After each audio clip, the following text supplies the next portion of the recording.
Hey everyone, great to see you here. If you're new to the channel, please subscribe and share this video with your loved ones. Comment where you're from. I enjoy hearing from all of you. Time to start. 1 week. That's all it took for my wife to unravel the foundation of what I once believed was an unbreakable relationship. But here's the strange part. There was no cheating, no financial deception, none of the textbook signs of betrayal. What she did was more subtle, more unsettling. She made me her subject, a living experiment. It all kicked off on a Monday. That morning started like any other. A cup of coffee, then a shower, followed by breakfast while skimming through my emails. My favorite mug, the one she gifted me for our 2nd anniversary, was right where I always kept it. Simple, white, with the words, "World's Best Husband" in faded blue script. It wasn't flashy, but it meant a lot to me. I reached for it, and then, crash. The mug slipped and shattered against the tile. I turned to see her standing a few feet away, eyes fixed on the mess. No apology, no hint of shock, just a blank expression. "Oops," she said as she walked through the fragments. "Looks like you'll need a different one." I glanced from her to the broken pieces, stunned. That mug held meaning. Her reaction? A shrug. Then she moved toward the coffee maker like nothing happened. "It's only a mug," she added. "We have plenty." The whole thing rattled me, but I told myself it was probably just a rough morning for her. Everyone has off days. I cleaned up the shards, poured my coffee into another cup, and pushed it out of my mind. The rest of the day passed in a blur of work. I didn't give the incident much more thought until lunchtime, when I messaged her about dinner. We'd been planning all week to check out that new Italian place downtown. Her reply was short. "Let's just order pizza." Confused, I called her. "What happened? I thought you were excited about this place." Her voice was flat. "Don't feel like going out. Pizza's easier." I reminded her we had a reservation. She'd mentioned how much she wanted to try the osso buco. "Plans change," she said, and hung up. That night, the unease that had started with the mug incident began to deepen. First, the broken cup, now canceled plans. Minor things on their own, but together, they started to feel deliberate, like she was studying me, testing me. We ate our pizza in near silence with the television filling the void. I tried to get back to normal, asked how her day was, told her a few stories from mine. She barely responded, eyes locked on her phone. Then, during a commercial break, she looked up. "You should probably change." I glanced down at my clothes, just the shirt I wore to work. "Into what?" I asked. "Something less formal." "You always look like you're trying too hard to relax." I said, "I just got back from the office. This is what I wore all day." She gave me a look. "Exactly. This isn't the office." It was as if wearing a button-down at home now made me a punchline. I'd dressed like this plenty of times before without comment, but something had shifted. Her voice had a challenge in it, like she was waiting to see how I'd respond. "I'm comfortable," I said. "Fine," she replied, turning back to her phone. "Just saying, it's kind of weird." The rest of the evening felt like walking through fog laced with tension. Every sentence seemed loaded, every silence stretched just a second too long. It was like she was waiting, measuring my patience, anticipating a reaction. When we finally went to bed, she turned her back to me without our usual goodnight kiss. I lay there, staring at the ceiling, replaying the day in my mind.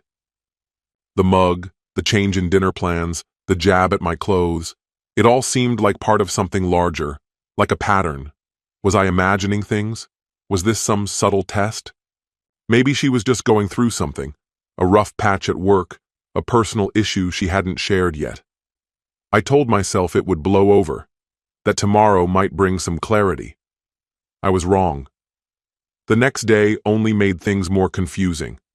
And by the time Wednesday arrived, everything would become unmistakably clear. That's when I'd see just how far I could be pushed.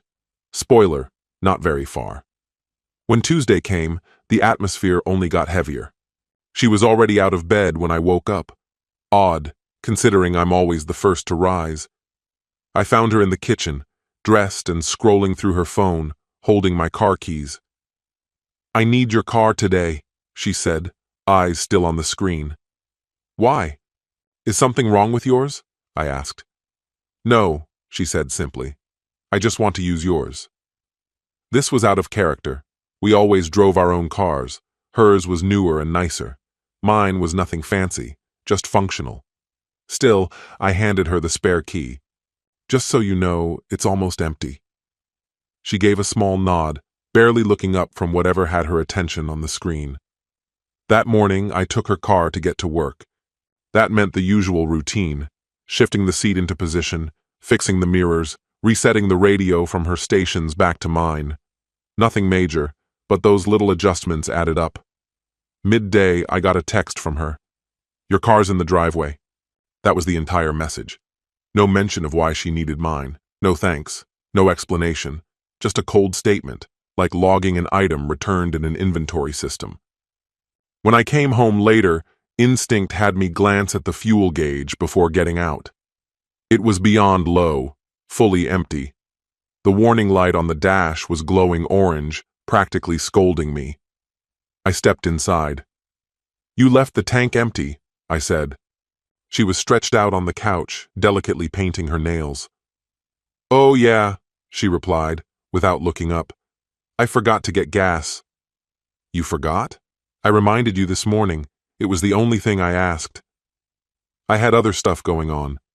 Just fill it up tomorrow, it's not a big deal." "But that means I have to leave earlier now. It throws off my whole schedule." She finally looked up, her expression unnervingly serene. "It's just a gas station. 5 minutes. You're blowing this out of proportion." Blowing it out of proportion? Because I was frustrated she didn't follow through on a simple request and now I had to adjust everything to cover for it? I felt a flash of real frustration rise, but I bit it back. Maybe she honestly forgot. It happens. Then came the next moment. I was in the middle of a crucial Zoom call, closed door, fully engaged. We were discussing our quarterly goals, and I needed to be sharp. Right in the middle of someone presenting, the door swung open. "Are you almost finished?" she asked, voice at full volume. I hit mute. "I'm on a call." "I know. I just need to ask something." "Can it wait? I'll be free in about 20 minutes. She leaned against the doorframe, arms folded. "So this meeting's more important than me?" The question caught me off guard. On the screen, I could see my coworkers, staring, waiting silently, probably wondering what had just interrupted the conversation. My boss had been mid-sentence when I muted. "It's not about importance," I said. "It's just not the right time. I'm working." "So your job takes priority over me?" "I'm saying I'll talk to you in 20 minutes. That's all." She turned and walked off, but not before tossing over her shoulder, loudly enough to risk being picked up by my mic. "Right. Work before everything, I guess." I unmuted, apologized, and blamed it on a delivery mix-up. But the damage was done. My focus was gone, and I could practically feel my boss's irritation through the screen.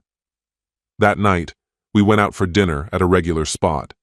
Nothing fancy, just solid food and a laid-back atmosphere.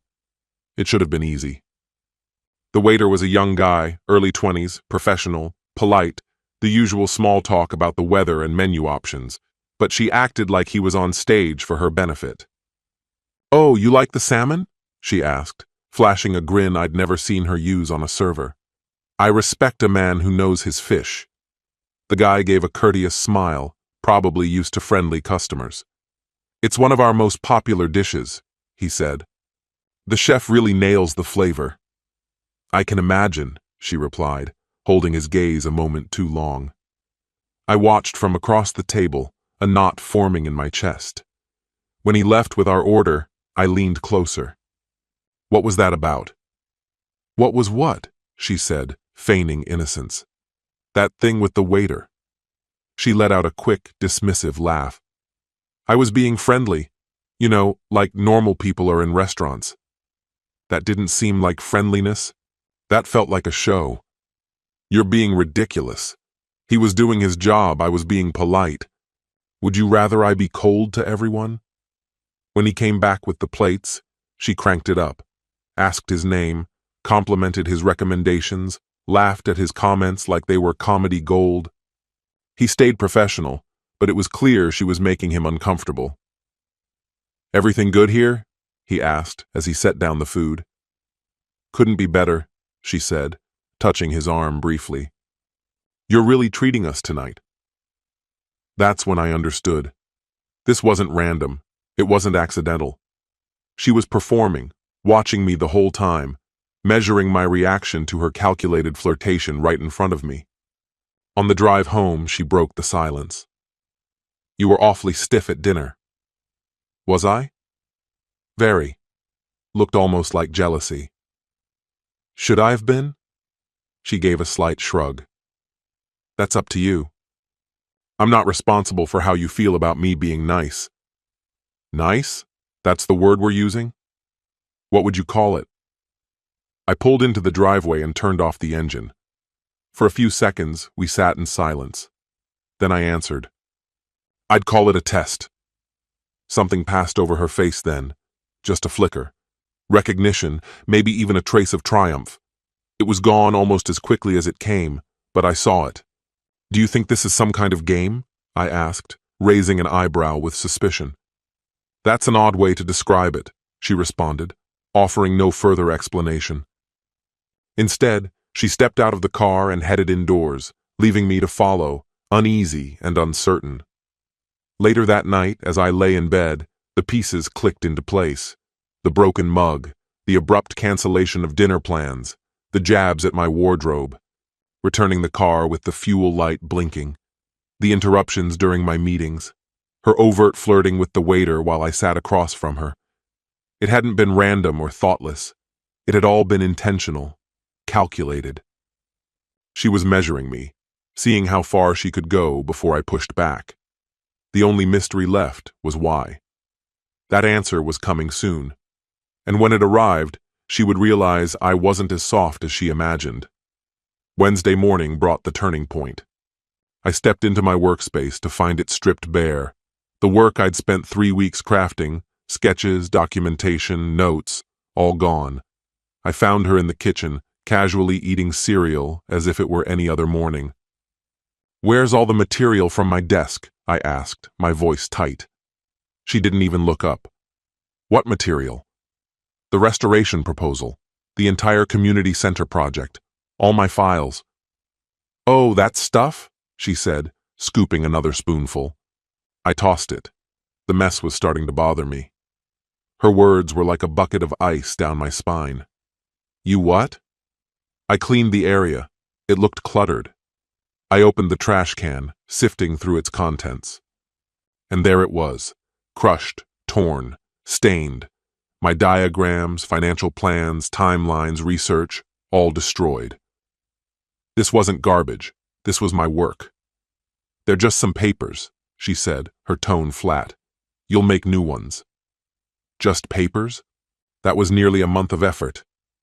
Only then did she meet my eyes, and in hers, I saw something unfamiliar, cold, emotionless distance. You're being dramatic, she said. It's not the end of the world. I stood there, holding the ruined remnants of my project, something inside me shifting, like a door slamming shut. What's going on with you?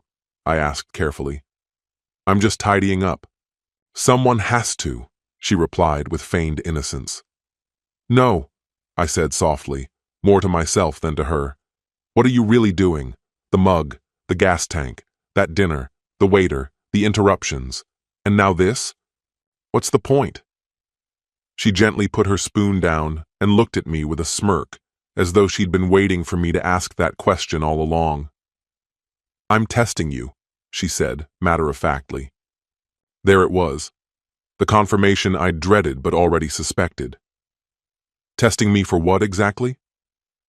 To find out how much I can get away with before you finally grow a spine. The room fell silent, heavy with finality. Something in me shifted, quiet, deep, irreversible. Most men would have hit their limit by now, she continued.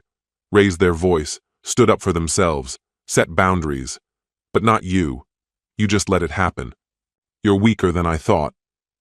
I placed the crushed papers on the counter gently, then spoke, calm and low.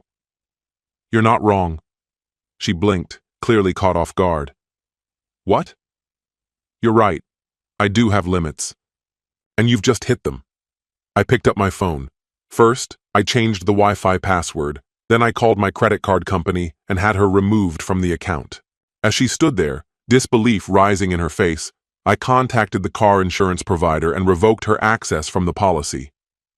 What are you doing? She demanded, her voice rising.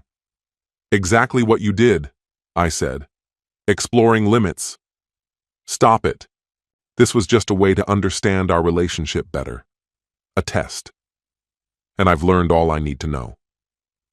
Next, I began systematically removing her from every shared account. Internet, phone plan, utilities. One by one, I severed the ties. You're not serious, she said, panic growing. You wanted to see how much I could endure. Well, now you've seen. I'm not a subject in someone's personal experiment. That's not what this was, she insisted. Then explain it, I challenged. Tell me how sabotaging my career and ridiculing me were part of building something stronger. She opened her mouth to speak, but no words came. For the first time, she had no clever retort. I made one last call to my lawyer. Hey, Daniel, I need to talk about starting the divorce process. Can you meet this afternoon? Her expression changed in an instant. She reached for my arm. Hang up, please. I looked down at her hand, then back up at her. 3 o'clock works perfectly, Daniel. I ended the call and gently removed her fingers from my arm. Don't touch me. You're blowing this way out of proportion. This was just my way of seeing if you really cared. And now I'm seeing if you ever respected me. So far, it's not looking good. That broke her. Real tears started to fall, not performative ones this time. But I felt nothing. The part of me that might have reached out, tried to repair things, was gone. It vanished the moment she called me weak without flinching. I just wanted to make us stronger, she sobbed. By breaking me down? By testing how much humiliation I could take before cracking? That's not how you build something. That's how you destroy it. This wasn't the way it was meant to go. Then again, what was the intended outcome? What was supposed to happen on day 4? Or 5? She hadn't known, I realized. Maybe she never had a plan. I picked up my keys and made for the door. I'm heading out, I said flatly. And when I get back, we won't be having another recycled conversation. She lifted her eyes. Where are you going? To meet with a lawyer. I want to understand my rights now that I've apparently become your latest psychology experiment. Wait, please, don't do this. I paused at the threshold and turned to look at her. You kept pushing to see how far I'd bend. Well, here we are. On the drive, an odd sense of peace settled in, a kind of quiet clarity I hadn't felt in years. The last 3 days had been a blur, me staggering through confusion, grasping for meaning. Now? Everything made sense. She hadn't just been cruel, she'd been methodical, chipping away at me, testing the limits of what I'd take. The question wasn't why anymore. It was what next. By the time I stepped into my office building, I already had my answer. Daniel's office had the familiar scent of old leather and dusty books. He'd handled my company's legal affairs for years, but this was the first time I was bringing him something personal. How long has this been going on? He asked after I laid out the situation. 3 days of straight-up provocation. But if I'm honest, the signs were there before. Little things I didn't string together until now. She admitted she did it intentionally? Yeah. Told me I was weak for not drawing the line sooner. Daniel made a few notes on his legal pad. That actually works in your favor. Shows this wasn't just a breakdown. It was premeditated. Useful, I echoed, the word tasting bitter. In a no-fault divorce, it doesn't flip the outcome legally, he explained. but it can influence financial decisions. It demonstrates a pattern of emotional manipulation. We spent the next hour reviewing what my options looked like: timelines, financials, procedural steps. Daniel didn't soften anything. No hollow encouragement, no glossed-over details, just facts. "You seem resolved," he said as we wrapped up. "Anyone who sees love as something to dissect doesn't really feel it." Love wasn't what they were after. It was control. I drove home with signed divorce papers in my briefcase and an early morning locksmith appointment already booked. But before anything else, I had loose ends to tie. Her car wasn't in the driveway when I pulled in. That made things simpler. I walked through the house slowly, going room by room, gathering all of her belongings: clothes, toiletries, novels, jewelry. Everything that was hers, unmistakably.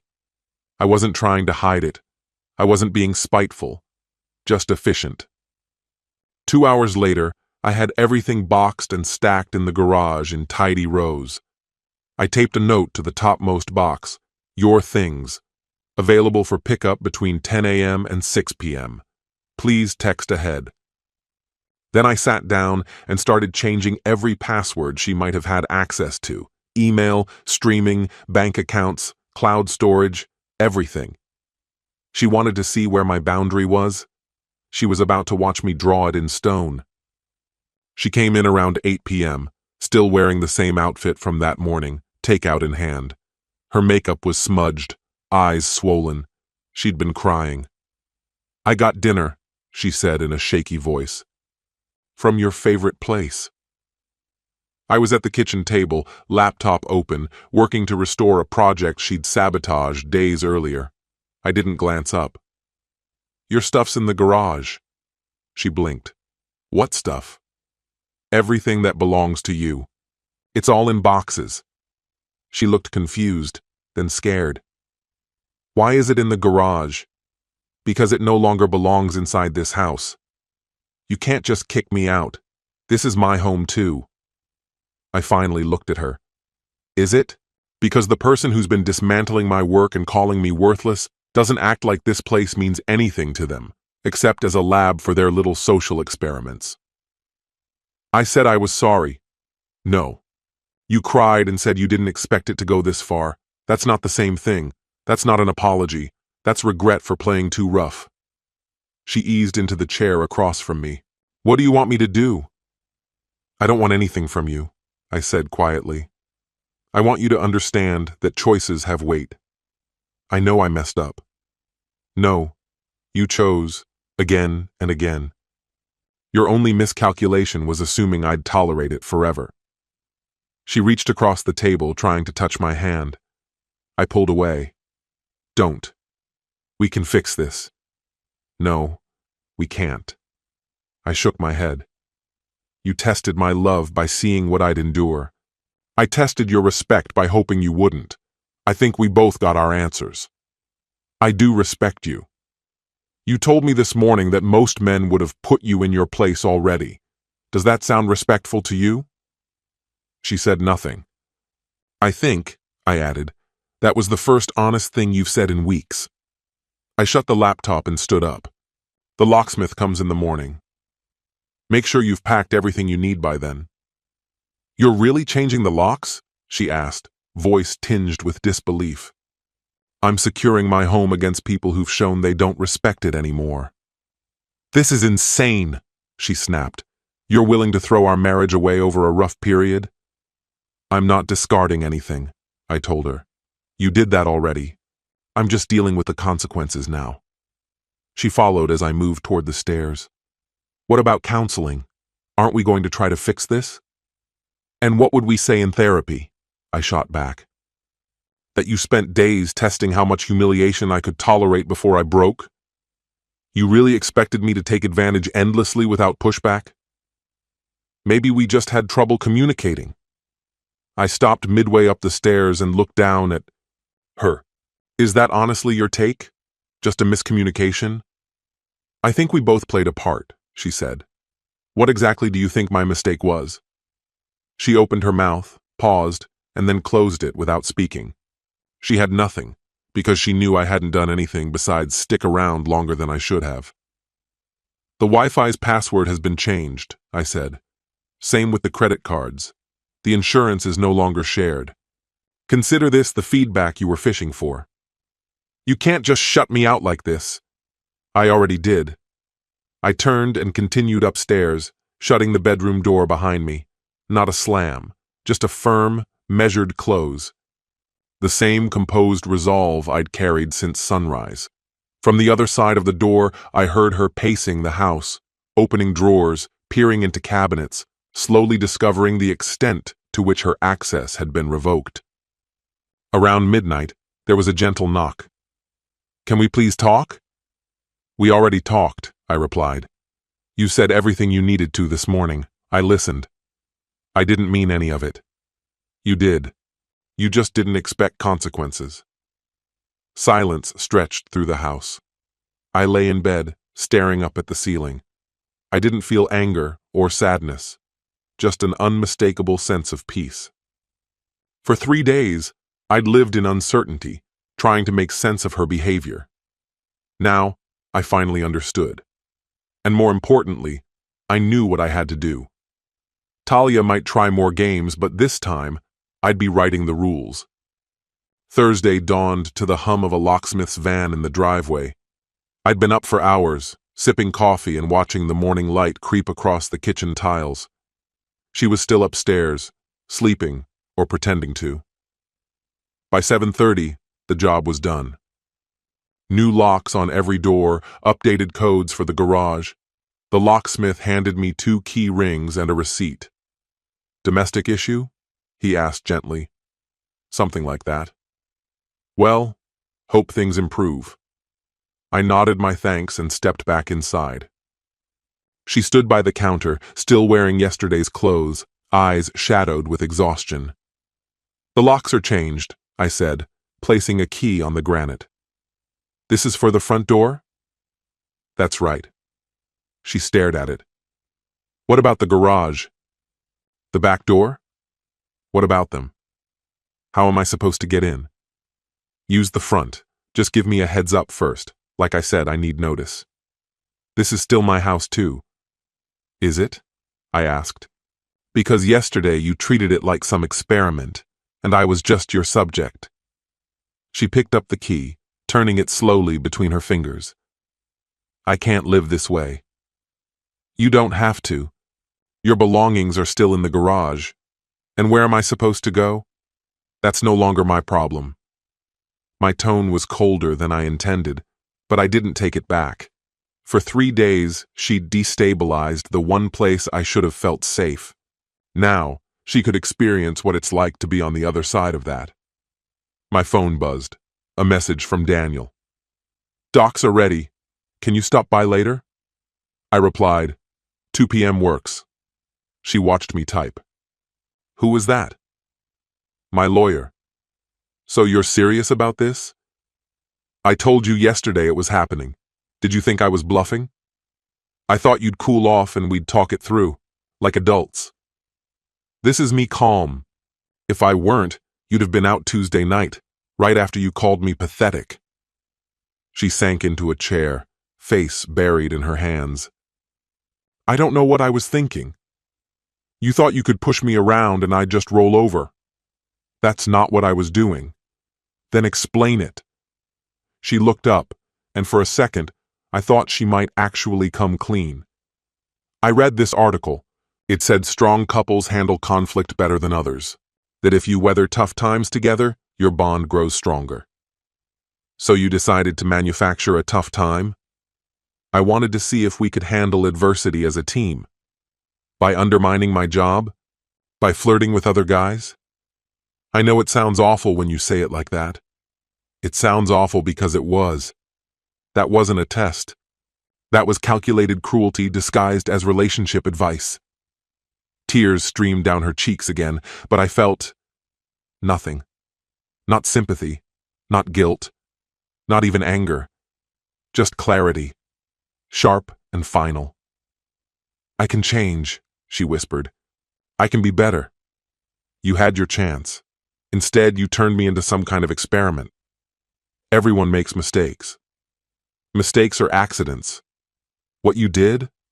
That was on purpose. You planned it, followed through, and when it blew up, you pinned the blame on me for not stopping you sooner. She didn't answer.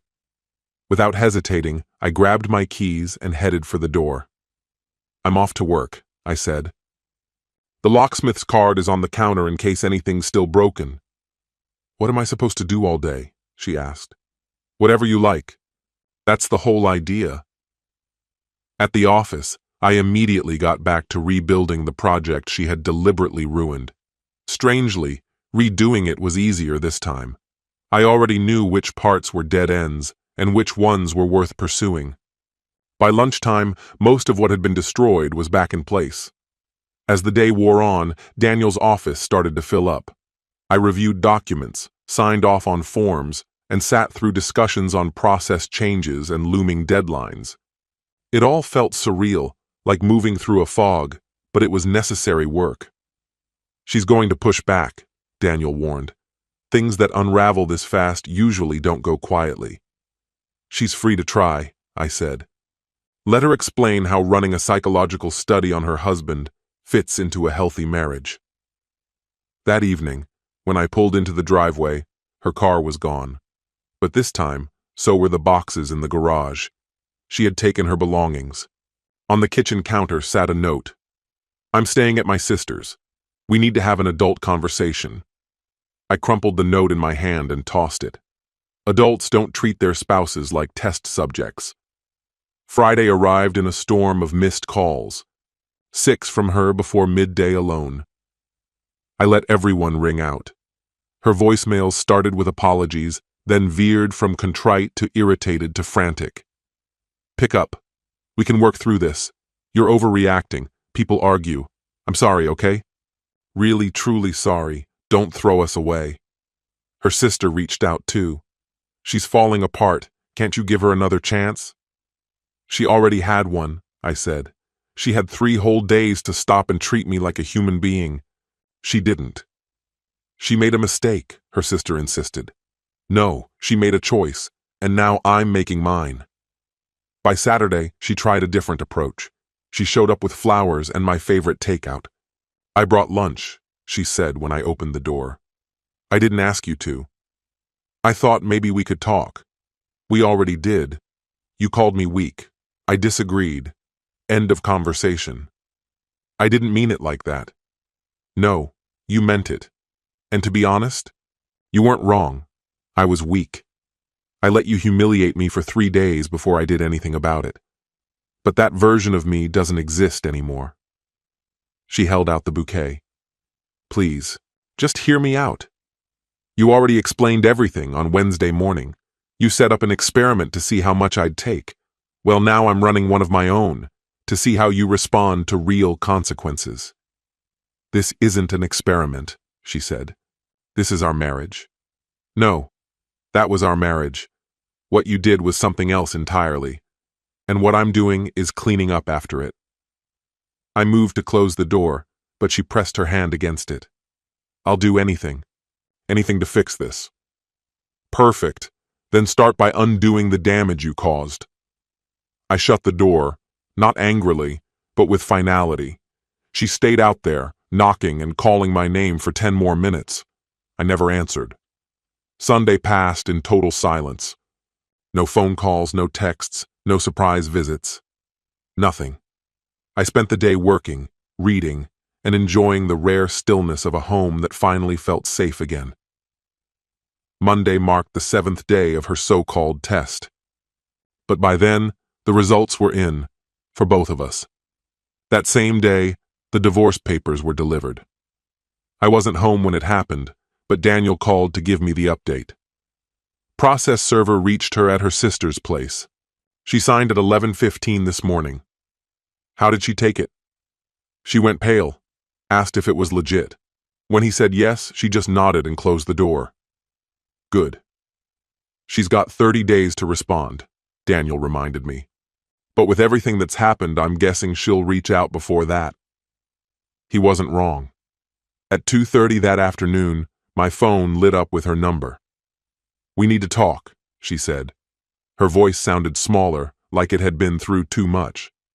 "I think we've already said what needs to be said. Not about this, not about the papers. What's left? You tested me for a week. I gave you 4 days of my own. We both got our answers. I realized I made a terrible mistake. And you realize that choices have consequences." "Exactly. But those aren't the same thing. Please, just let me stop by, so we can talk properly." I hesitated. "Fine. 7 o'clock. Use the front door."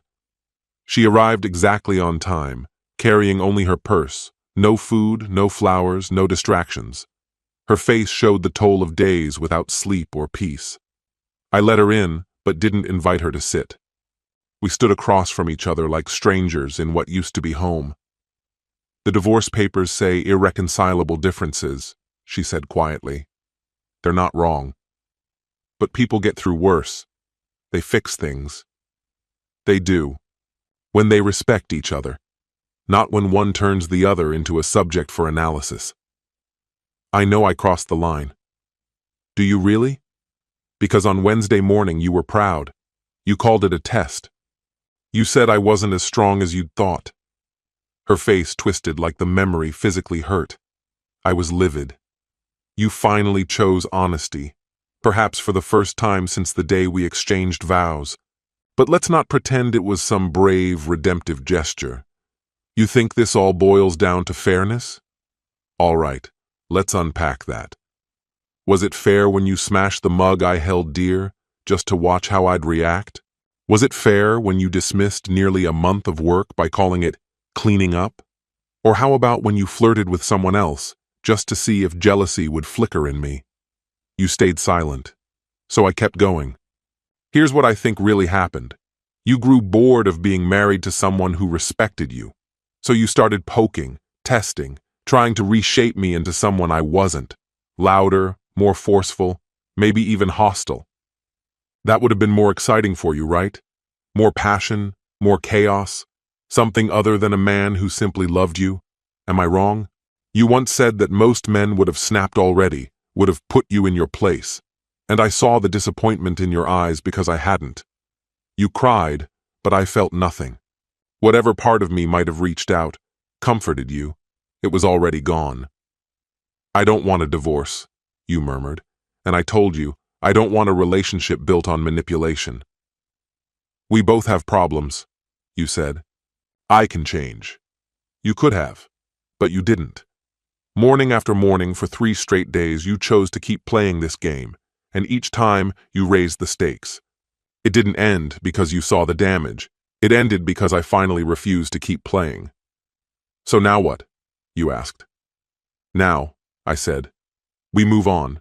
You sign the papers. We divide what needs dividing. You go find someone who thrives on this emotional chessboard, and I'll find someone who understands love isn't about control." You collapsed onto the couch, tears falling like your world was falling apart. Maybe it was. "I just wanted us to grow stronger," you sobbed. "No," I said firmly. "You wanted to see how far you could push me before I broke. That's not growth. That's sabotage." I sat across from you, not beside you. That gap between us meant something. "Want to know what cuts the deepest?" I asked. You looked up, mascara streaking your face. "It's that I truly loved you. I endured 3 days of cruelty, hoping it meant something was fixable. But you saw that love as weakness." "I still love you," you said quickly. "No, you loved the control. You loved feeling powerful. But me? You never actually loved me. Not in the way I loved you." "How can you say that?" "Because people who genuinely love each other don't turn affection into a test. They don't push buttons for fun. They don't confuse loyalty with a challenge. Real love is rooted in respect." You wiped your face with the back of your hand. "What if I don't sign?" "Then you can explain to a judge how breaking me down was supposed to strengthen our bond. Best of luck convincing anyone of that. You're not the same man anymore." "You're right, I'm not. I finally understand what I'm worth. So thank you for that." You slowly stood up.